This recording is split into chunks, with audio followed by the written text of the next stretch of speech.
جلسے جلوسوں اور جو سڑکوں کے اوپر احتجاج ہے اس کی طرف جا سکتے ہیں. ہمیں فوری طور پر اس کی طرف نہیں جانا چاہیے. ابھی فی الحال ہمیں جو آئینی ترمیم آ سکتی ہے, کچھ قانون سازی ہونی ہے, اس کے حوالے سے اپنا بھرپور موقف اختیار کرنا چاہیے. تو کل کے اجلاس میں 2 کمیٹیاں بنائی گئیں کہ قانون سازی کے حوالے سے سینیٹر کامران مرتضیٰ جن کا تعلق جمعیت علماء اسلام سے ہے, اور اس کے ساتھ ساتھ سلمان اکرم راجہ جن کا تعلق وہ پارلیمنٹیرین تو نہیں ہے لیکن وہ تحریک انصاف کے سیکرٹری جنرل ہیں, اور اسی طرح سے علی ظفر صاحب. اس طرح کے نام جو ہیں اس کمیٹی میں شامل کیے گئے ہیں جو کہ آئینی اور قانونی معاملات کو دیکھے گی. جبکہ اسد قیصر صاحب اور دیگر جو اصحاب ہیں, مولانا عبدالغفور حیدری صاحب, ان کے اوپر مشتمل جو ہے ایک سیاسی کمیٹی جو ہے وہ اسد قیصر صاحب اور ان کی وہ بنائی گئی ہے جو مختلف سیاسی جماعتوں سے رابطے کرے گی اور سیاسی حوالے سے اپنا موقف پیش کرے گی. تو کل کا جو اجلاس تھا وہ اس لحاظ سے اتنا اس بات پہ اتفاق ضرور ہو گیا کہ پارلیمنٹ کے اندر ہم مشترکہ موقف, مشترکہ حکمت عملی, مشترکہ لائحہ عمل اختیار کریں گے اور پوری یکساں ہو کے اکٹھے ہو کے مشترکہ جو ہے وہ موقف دیں گے اور بھرپور مخالفت کریں گے.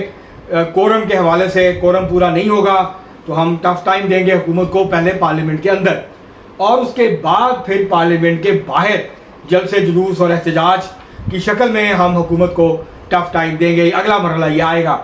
اب کیا یہ جو متحدہ اپوزیشن کا اتحاد ہے یہ حکومت کے لیے کوئی فوری طور پہ خطرہ ہے؟ تو میرا نہیں خیال کہ یہ حکومت کے لیے ابھی فوری طور پر خطرہ ہے. یہ جب سڑکوں پہ نکلیں گے اور ایک بڑی احتجاجی تحریک اگر یہ برپا کرنے میں کامیاب ہوتے ہیں, ہزاروں لاکھوں لوگوں کو سڑکوں پہ لانے میں کامیاب ہوتے ہیں, تو پھر حکومت کے لیے مشکلات کا باعث بن سکتے ہیں.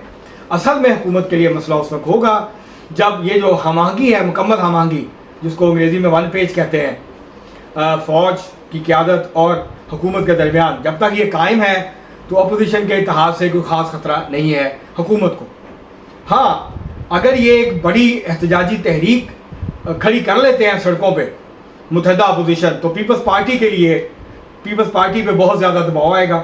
پاکستان پیپلز پارٹی کو یہ فیصلہ کرنا پڑے گا کہ اس نے حکومت کا حصہ رہنا ہے یا اپوزیشن کے ساتھ کھڑے ہو جانا ہے.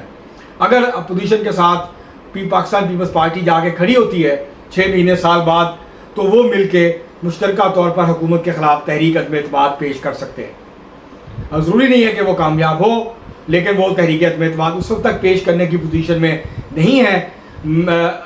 اکیلی جو پارٹیاں ہیں, مولانا فضل الرحمان کی ہو گئی, اچکزئی صاحب کی ہو گئی, یا تحریک انصاف, ان کے پاس مطلوبہ تعداد نہیں ہے کہ وہ تحریک عدم اعتماد پیش کر کے اس کو کامیاب کروا سکے. اس کے لیے پاکستان پیپلز پارٹی کی ضرورت ہے ان کو. پاکستان پیپلز پارٹی اگر اپوزیشن اتحاد کا حصہ بنتی ہے تو یہ ایک بڑا مؤثر اور بڑا فیصلہ کن اتحاد کی شکل اختیار کر سکتا ہے. حکومت کو ٹف ٹائم ملے گا, حکومت کے لیے مشکلات کھڑی ہوں گی, پھر اسٹیبلشمنٹ کو اور حکومت کو متحدہ اپوزیشن کے ساتھ بیٹھ کے بات چیت کرنی ہوگی اور معاملات کو دیکھنا ہوگا کہ کس طریقے سے آگے بڑھنا ہے. اور یہ ذہن میں رکھیے کہ جیسے جیسے الیکشن قریب آئے گا اپوزیشن کی جو سرگرمیاں ہیں اس کے اندر تیزی آئے گی, دباؤ بڑھے گا حکومت کے اوپر, اسٹیبلشمنٹ کے اوپر بھی بڑھے گا, کیونکہ 3 سال کے قریب جب ہو جاتے ہیں تو حکومت اپنی اگلی ٹرم کی تیاری شروع کرتی ہے کہ ہم نے دوبارہ اقتدار میں آنا ہے. اسٹیبلشمنٹ اپنا اگلا پلان اور منصوبہ بندی جو ہے اس کے اوپر کام شروع کرتی ہے, اور اکثر ٹکراؤ جب ہوتا ہے حکومت کا اور اسٹیبلشمنٹ کا, تو پاکستان کی تاریخ یہ بتاتی ہے وہ اسی وقت ہوتا ہے جب حکومت کچھ پلان کر رہی ہوتی ہے اور اسٹیبلشمنٹ مستقبل کے حوالے سے کوئی اور نقشہ کھینچ رہی ہوتی ہے. اور یہ وہ وقت ہوتا ہے جب آپس میں ٹکراؤ ہوتا ہے اور اس کے نتیجے میں اکثر حکومتیں تبدیل ہوتی ہیں, حکومتیں ڈی اسٹیبلائز ہوتی ہیں, حکومتوں کے لیے مشکلات بڑھتی ہیں. تو اب آہستہ آہستہ ہم اس کے قریب پہنچ رہے ہیں, 3-4 مہینے رہ گئے ہیں, 3 سال پورے ہو جائیں گے. 4تھا سال جب شروع ہوتا ہے تو پھر ایکچولی آہستہ آہستہ لوگ اگلے الیکشن کے بارے میں سوچنا شروع کر دیتے ہیں.